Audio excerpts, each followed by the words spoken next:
In a franchise as big as Pokemon, you would expect there would be a lot more sequels, but we've only had direct sequels in the forms of Gold, Silver, and Crystal, and once again in Black 2 and White 2. Although that might have contributed to these being the lowest selling games besides the enhanced third versions. It's too bad because these are some great adventures that continue the story of Black and White, bringing back several characters 2 years in the future. The original games had us playing alongside Cheren and Bianca, two friends and rivals with us from the start of the journey. They both return in Pokemon Black 2 and White 2 very early on as a nice way to ease us back into this new adventure, even though you're playing as different characters. Bianca, who was once the bright-eyed trainer too excitable for her own good, has now become Professor Juniper's assistant, and is the one who gives the player character their starter Pokemon. Aspertia City is on the complete other side of the region compared to Nuvema Town after all, but that allows us to catch up with Bianca, who's channeled her energy into Pokemon research, and it makes for a nice role reversal as she's the one now guiding the player. She keeps the same core colors, orange, green, and white, though they're just shifted around into new clothing pieces. Green becomes more dominant as a way to represent growth and renewal, and of course her look is now overall more active, wearing pants and sneakers because she's more used to traveling. There's also a cool little jacket, as this time around things are a little colder in Unova. I know there's the whole Kyurem stuff later in the story, but during the lead up to this game, all of the promotional material just had ice everywhere. Lastly, Bianca wears glasses, now I'm guessing as a way to show that she's smarter or as a way to show that she's more of a thinker type.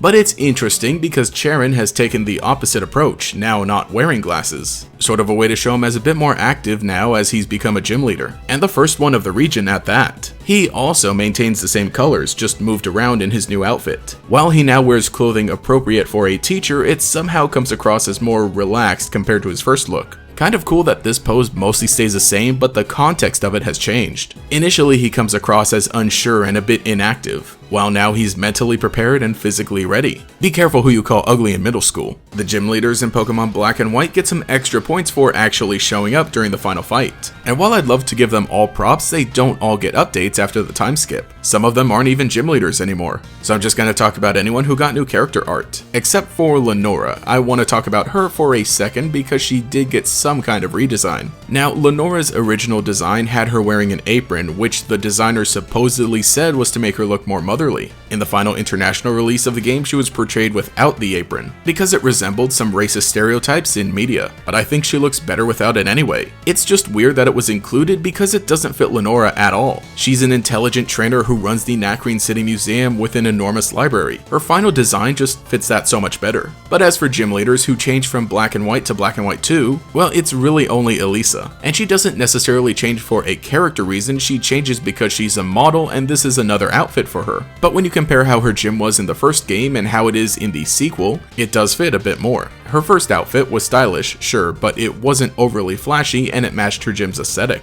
Now that her gym is straight up a fashion show, the new outfit makes sense because it's meant to be very stylish. Yellow is still present on both designs as well as stripes that are meant to parallel her Zebstrika, but personally I like the blue and yellow over the black and yellow. Moving on to the Pokemon League, I guess Caitlyn technically counts. She didn't have any changes from Black and White to Black and White 2, but she did appear in Generation 4, at the Battle Frontier. So this does a lot for the timeline of the main series games. But while Caitlyn before was an impatient child prone to psychic outbursts to the point she had someone else battle for her, we now see she's much calmer, practically sleeping 24/7. Again, she keeps the same basic colors, but the main difference is her height and her hair, which is just the longest hair I think we've seen on a Pokemon character. It's cool that she keeps her ribbons from one design to another. And now we get to the champion of these games, Iris. Champion Iris is a fan favorite for the fact that she's changed a lot from the previous games, now becoming one of the youngest champions in Pokemon when before she was the youngest gym leader of the region. Though I almost feel like her reveal as a champion doesn't have a big impact if you've only played the games. She was still in the first game and met the player character in Castelia City, but she was only a gym leader in White version. She was, however, a main character in the anime, so if you watch that, I feel like seeing her video game counterpart as a champion made for a bigger surprise. They even recently adapted that into the anime along with her new outfit, and speaking of which, this is quite the glow up. Rather than wearing relatively standard clothing, she now has this huge dress reminiscent of royalty, appropriate for a champion. And it has the same long flowing feeling of capes or cloaks that other dragon type trainers usually wear.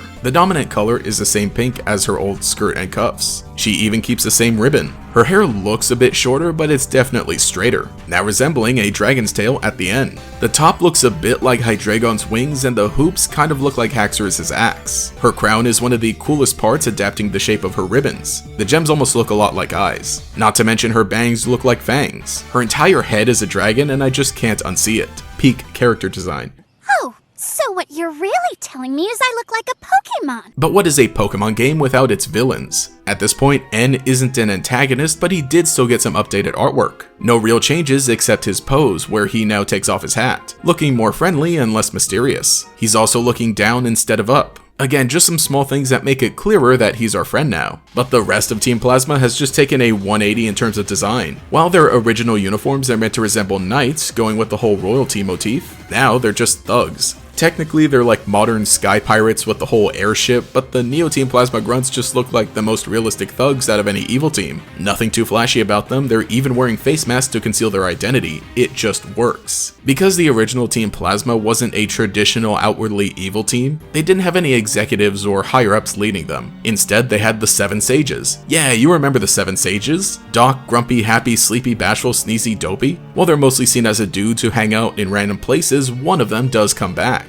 Zinzalin is the new public leader of Team Plasma, who you encounter and battle a few times throughout the game. He never really had official artwork from the first game, but he's definitely wearing something different now. A huge purple coat with a high collar makes him appear important enough, even though he isn't the true leader. He actually does look kind of intimidating. It's the gloves and all the straps, with Pokeballs at the ready. I really like that they brought back a forgettable character like this and made him more important, which is more than we can say about Gorm. And now the leader of the bunch, you know him well, he straight up tried to kill a child in cold blood, gets us. His first design still really fits with the aesthetic of the original Team Plasma. Royal, bright colors, not necessarily evil looking to the average NPC, but definitely hiding something. One eye and one hand are completely out of view. He's not to be trusted. Both of these carry over into his new design, which is just the visual representation of a broken man. He still has a big cloak, but it seems like it's more for warmth or general covering rather than to make a statement. He didn't lose any weight, but his cloak is a lot slimmer, which kind of gives the feeling that he's a lot more run down or something along those lines. Everyone already knows he's evil. Whatever he had before is gone now. No more castle, no more gaudy clothing. He doesn't even try to put on a fake smile. This design just looks cool. It's simple.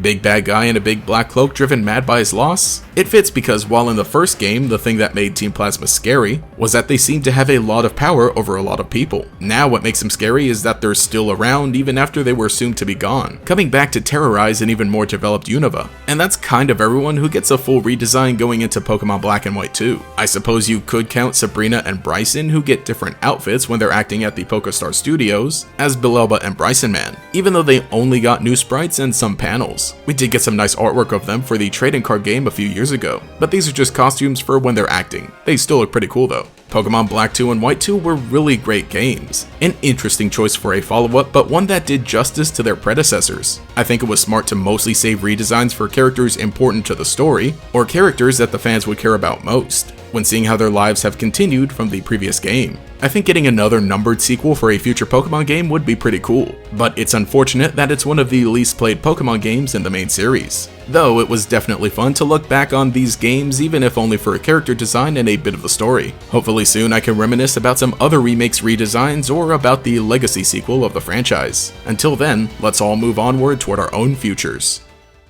Thank you to all of my channel members who make videos like this possible, especially the great Gators Jackson, Justin R, Mr. Pig Puncher, and Quago. If you'd like to support, get a shout out here and some access to emotes used in comments and live streams, then you can become a channel member today. You can also follow me on Twitter for more memes as well. Anyway, this has been GatorX, and I'll catch you all later.